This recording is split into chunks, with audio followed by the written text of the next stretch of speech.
director of this wonderful piece. I just want to first say thank you so much, all of you, for coming out. It means so much to us that you're here to support us. And we're really excited to be able to show this piece to you guys. This is my senior project, so it's something that it's something I've been working on since the beginning of the year. And I'd say the most important piece of this for me has been show selection. When I sat down with my mentor, Ms. Pollard, I said that the two most important things for me when deciding a show is to combine my two favorite things, which are history, and theater. And this show tells the history of not only myself, but so many African American students and people across this country. And I'm so excited to be able to do this, to tell our story and really put us in the light. Just a few special thanks before we start. I want to thank Mr. Carl Saley and the band here. This senior project is being the theater department's music liaison, so immediately he was on board with being the musical director for this piece, and so we worked hand in hand creating the beautiful music for this show, and it's been awesome. And also Kaylee Ball up in the tech booth. Her senior project is being assistant technical director to Miss Winter, and so she was the technical director for this show, and she did all the lighting and all of that beautiful stuff. So all three of us have come together and made this a fully student-produced show.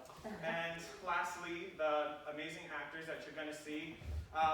It's been such an honor to work with them. They're my fellow friends and peers, seniors. But they're also my cast, and I'm going to love them and cherish them for the rest of my time. So, sorry, I'm getting emotional. But without further ado, I give to you, Oh Freedom, the story of the Underground Railroad.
future still.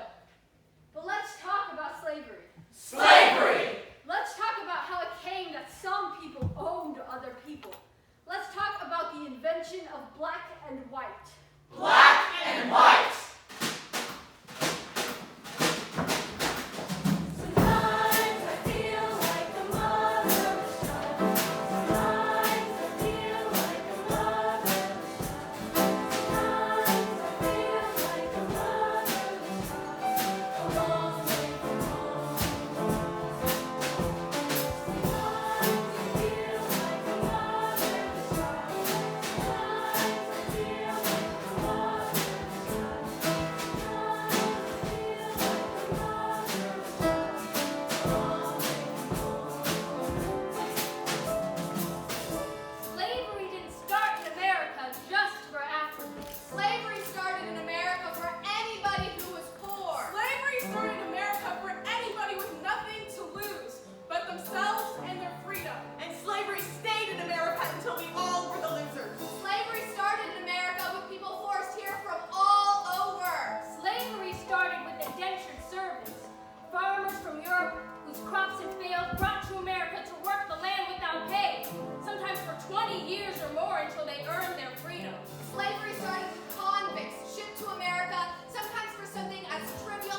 feel suffocated.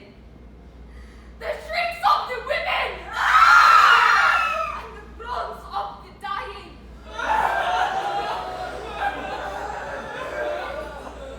Some severely cut for attempting to jump overboard to their deaths and hourly whipped for not eating.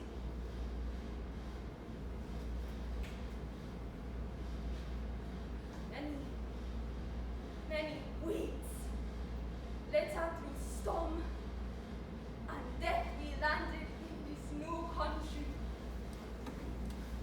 far from our homes. They corralled us together naked, men, women, children. We were examined like horses or pigs, fingers in mouths and noses, slaps and punches to test our they sold us! Brothers, sisters, mothers and fathers and children, babies separated, never to see each other again, always to wake in chains until they died. Oluda, Equiano, 1789. Yes, many felt slavery was wrong. All men are created equal, wrote Thomas Jefferson. Loosen the bounds of slavery and promote a general enjoyment of the blessings of freedom, wrote Benjamin Franklin. I can only say there is not a man living who wishes more sincerely to see a plan adopted for the abolition of slavery than I do, said George Washington. I say many felt slavery was wrong. Many wanted to end slavery. Many wanted to, but Nobody did. Nobody did.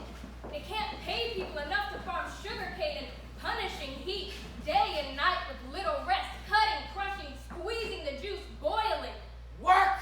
Some dropped dead from exhaustion or from the heat and disease.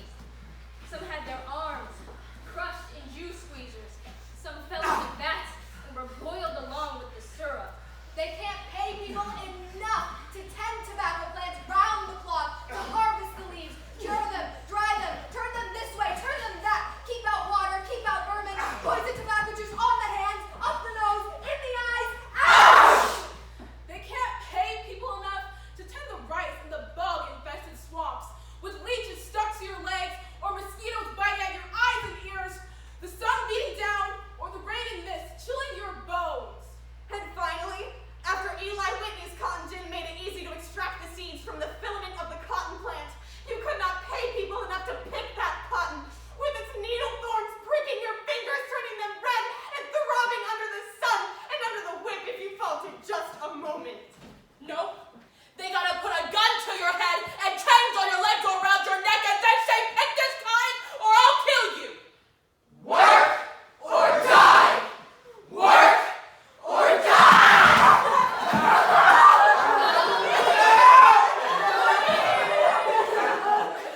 They did that to the white man, Seth Conklin, who tried to get my brother Stanley out of slavery.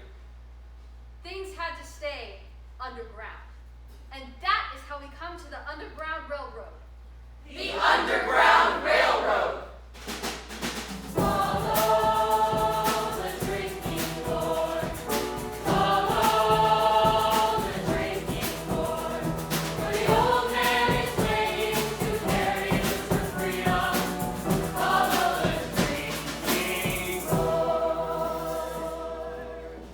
So, folks came together to get slaves out of bondage and up north, where they could live as free men and women. Quaker communities were the first to do so. Quaker communities in the Carolinas, Virginia, Tennessee. Levi Coffin, Isaac Hopper, these were the first great leaders of the railroad. And up north, towns had vigilance committees that would help slaves disappear or get them to Canada where slavery was illegal. Here, free blacks played a key role alongside whites. William Still in Philadelphia, David Ruggles in New York, George De Baptiste in Michigan, and Josiah Henson in Canada. But first, they had to get north. The old man in the song is an ex-sailor with a wooden leg named Peg Leg Joe. Now, rumor says that if you follow that Peg Leg comes to you working in the fields and whispers about a way to escape.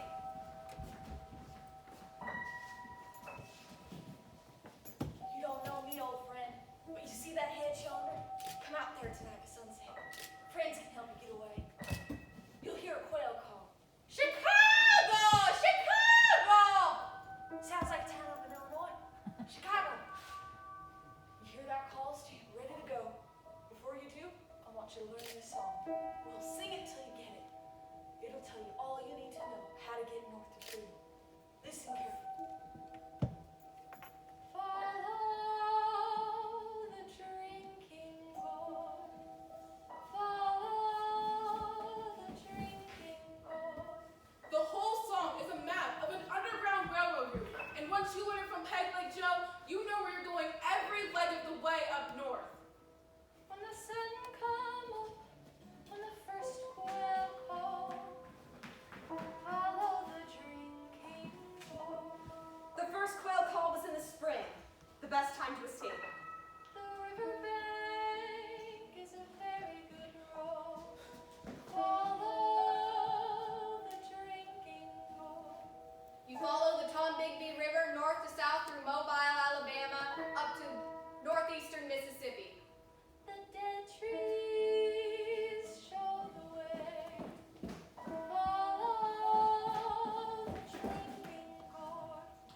Left foot, peg foot, going north. Follow the drinking boy. Joe made marks on the side of dead trees to follow, and his distinct footprints with foot and peg led in clearings across the way. The river ends between two hills. Follow the drinking boy. There's another river on the other side. Follow the drinking boy. Tombigbee River ends at Woodall Mountain, the highest point in Mississippi. On the other side there, you'll find the Tennessee River. You follow that north. Where the great big river meets the little river. Follow the drinking boy. Where the old man is waiting to carry you to freedom. Follow the drinking boy. Where the Tennessee River meets the Ohio River, Peg Leg Joe or some other member of the Underground Railroad will be there to rescue you and carry you to safety. Follow the drinking boy. Follow the drinking boy. Where the old man is waiting to carry you to freedom. Follow the drinking boy. There was plenty of old men and old women to help carry you to freedom. Here now, not that old. Yeah, that old. I'm one of those old men. My name is John Rankin of Ramsey, Ohio, near Cincinnati on the north side of the Ohio River. Up the hill from the bank is my house. I keep a light in the window for anyone to see and my door open for whoever would come. The There's a warm fire burning in the hearth and fresh food on the table and fresh clothes for you to wear if you come my way across that old Ohio River.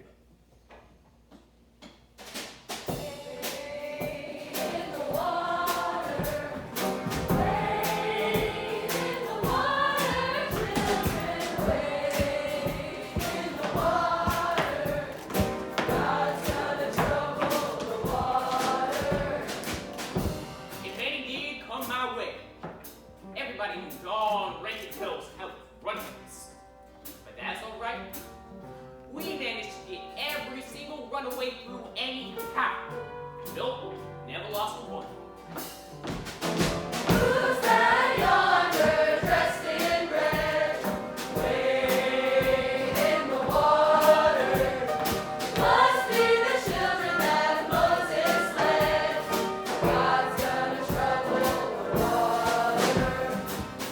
Sometimes the slave catchers would try to be first in to catch fugitives. But we had many ways of getting out back in time. And there were many people to come warn me when the bad folk were coming.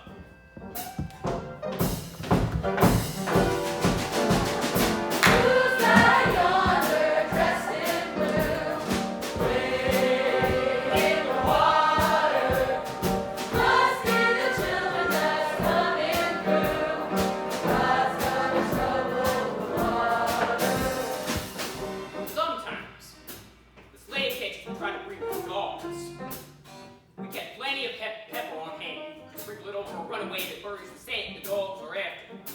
Sometimes my sons and wife have to hold them off while I get them in a wagon and drive them out. Lots came over the river in early spring and kept us busy. Society of Friends was a great help on the railroad.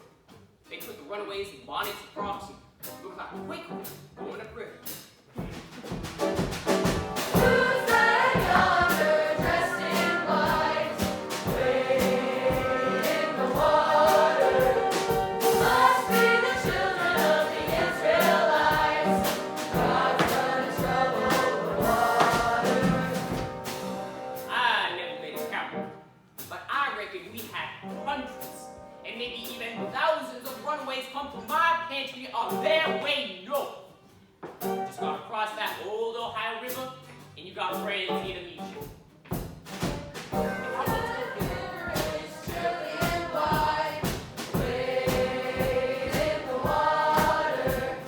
I've got a home on the other side.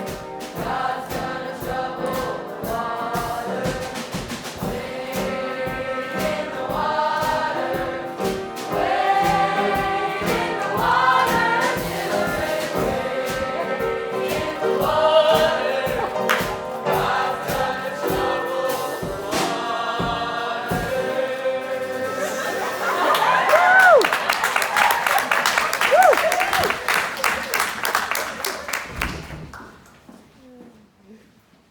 One of John Rankin's runaways was a young woman with a baby on a cold winter night in 1838. She had heard that her master was going to sell her baby away from her to another plantation, and she decided to run off. She ran for days through the ice and snow till she came to the Ohio River, black and cold in the night. The dogs was after me, and they was not gonna take my baby.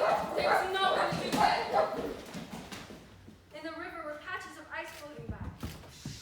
Baby in her arms, she jumped from one to another across the river. Behind her, the slavers had come to the river. The dogs barked. The slavers shouted, shot rifles at her. She jumped on. Oh God, please protect me and my baby. One time she felt the ice beneath her cracking. She put the baby in front of her on the ice and then crash! Dogs barking. Some on the ice now after her. Jesus, Mary. With her last strength, she climbed up out of the water onto the ice and grabbed her baby and went on. Behind her, the ice fell away. The dogs couldn't reach her. She jumped on shore and nearly fell back. A white man reached out for me. He pulled me up the bank of the river and pointed up a hill, and there was a light. He led me to a stairway and offered to carry my baby to me. said his name was Mr. Chansey Shaw, and that I was going to a house where I could be safe. He had let me in and then went off.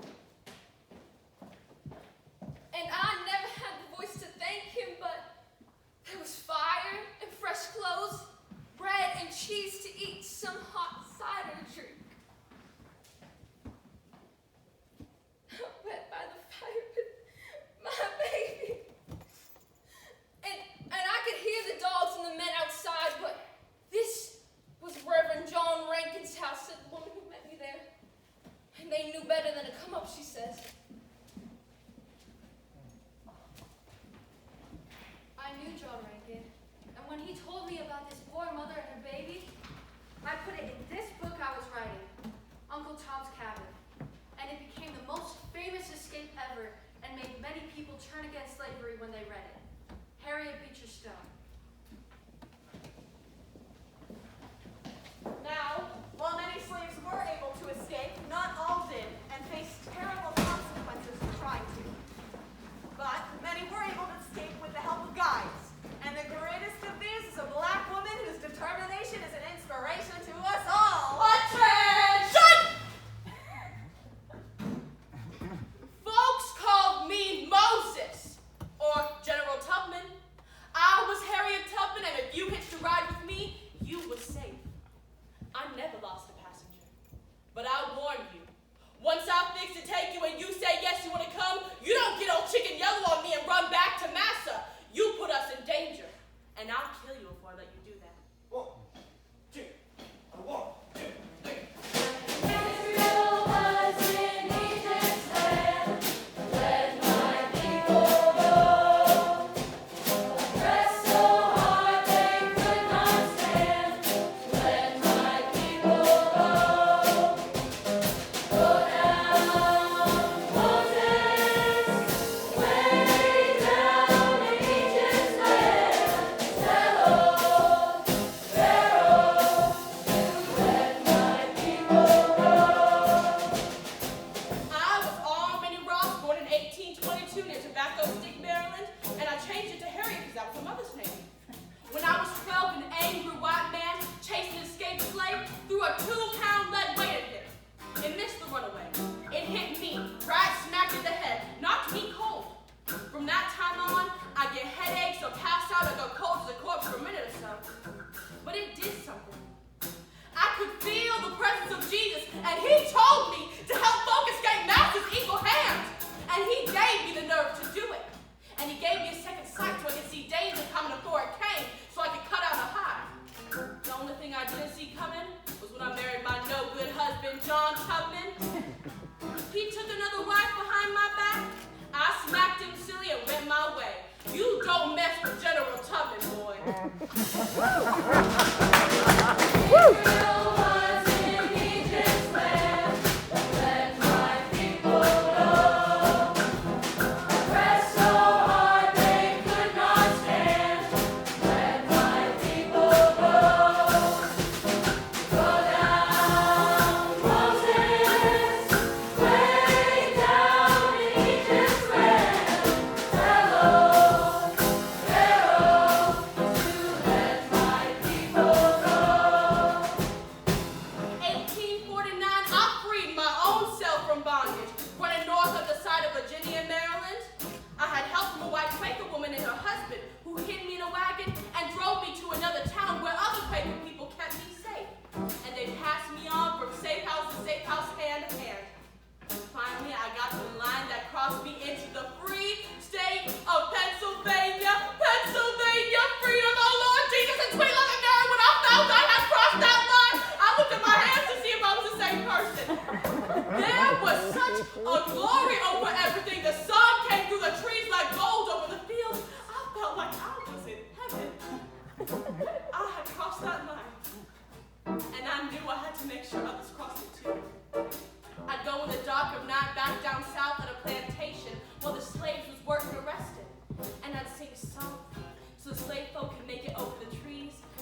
this 650 miles on this underground railroad from Virginia to Pennsylvania, bringing hundreds out of bondage. And I never run my train off the track, and I never lost a passenger.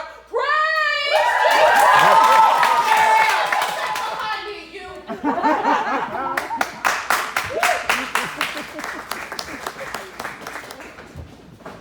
General Tubman was an inspiration to no less than John Brown, whose raid on Harper's Ferry, Virginia to start a slave rebellion may have been the very act that started the Civil War. And in that war, Harriet Tubman was a scout for the Union and rescued many slaves marching with the men in blue. You were lucky if you had guides like Harriet Tubman to help you. But there were some folk who found their way north on their own. My name is Samuel Smith of Virginia, and one day I had the pleasure of sending a very unusual piece of mail to some friends up north in Philadelphia. Not a letter, a box, with a runaway slave inside it, Henry Brown from Virginia, lately known as Henry Box Brown. Well, sir, I wasn't buried in my grave. I was buried in a box. That's my nickname. Box. Henry Box Brown. They put a stamp on me and mailed me to Philadelphia, PA. Free state territory for my slave home in Virginia. Lord, I had tried and tried to save up enough money to buy my wife and child out of slavery, and just about as I had enough money to do it, I just sold them away. So I never saw them again.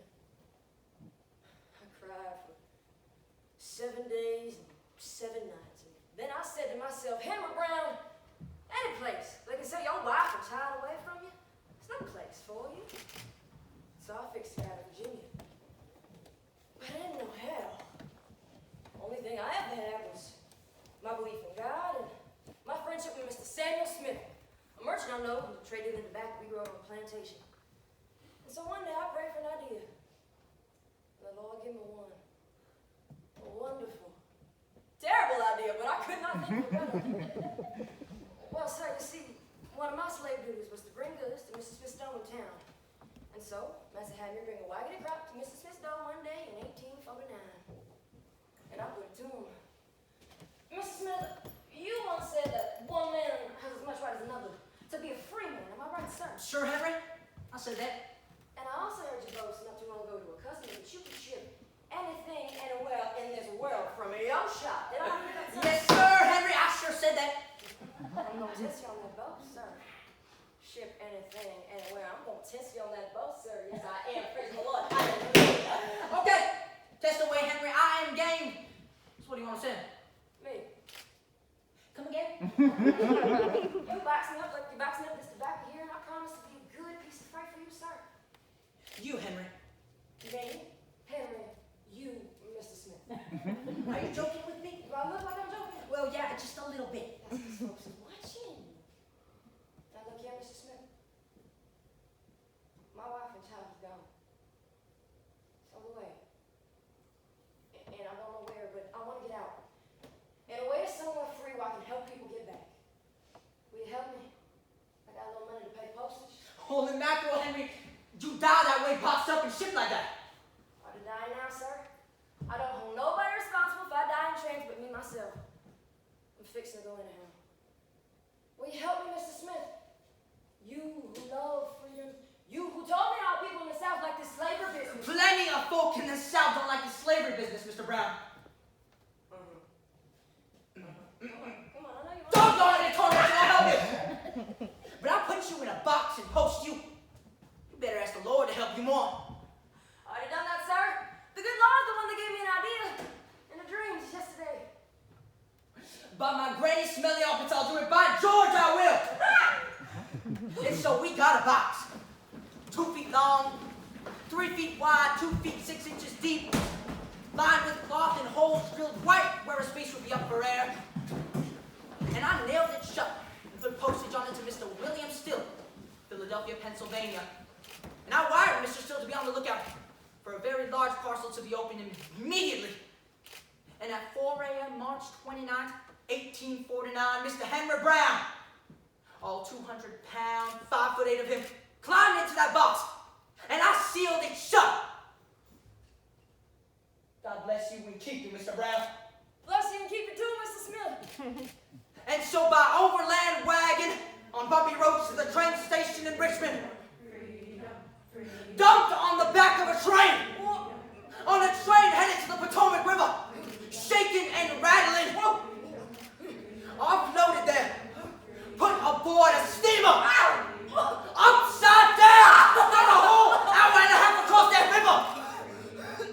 Eyes swelling like they might burst from their sockets. Veins pulsing and blood rushing to the head. He tried to put his hand to his face but couldn't.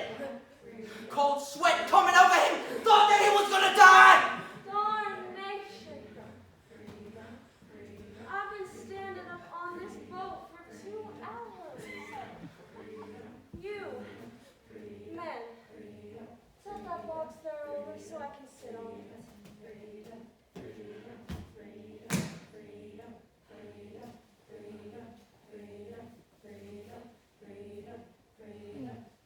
That's better. Wonder what's in this box. These mail packages is getting bigger and heavier all this time. Crying shame on this mail order people do. All this possessionism. Gotta have this, gotta have that. Selfish sinning. Want. Can't make do with what you've got. Shameful. Upriver to Washington, D.C., right side up now, chugging along. Unload that box. Not like that, idiot. Chuck it up onto the wagon there at the train station. I found this box off the train to Billy. Somebody unloaded from the wagon. It's heavy. Oh, just throw it off. It'll break. No matter if it's in it gets broke, the train company will pay the damage. Okay, watch out. Here it comes. Crack! Not the box! But maybe Henry's neck as a box landed where his head was. And he passed out, head down, feet up in the box. And so he might have died right then and there. Ain't no more room on this train. You'll have to wait there till tomorrow to get on the luggage train. You can't keep that on the platform overnight. That's against regulations. You find a place for this box on the train, mister, or you are out of a job. You hear me? Yes, sir. Right away, sir. On the train after all, right side up and heading to Philly. Oh my God. This must be the box for Mr. Smith. Hurry, open this box. Hurry, by God. 27 hours after first being packed in Richmond, they pried off the lid of the box in Philadelphia, Pennsylvania. Dear God, hurry. Pry. How do you do, gentlemen? Whoa. Oh my God. Mr. Brown? Mr. Brown? Oh my God, is he dead? Later when he came to, Henry Box Brown, for now and forever is what he would have called, felt he was made anew. A resurrection from the grave of slavery. And later on, Henry toyed with that box of his. And you could go inside it and feel what he felt crammed in and waiting for his liberty. And maybe coming out, share his love of freedom for something we all humans must feel to be whole in this world. Hallelujah. Say it with me. Hallelujah.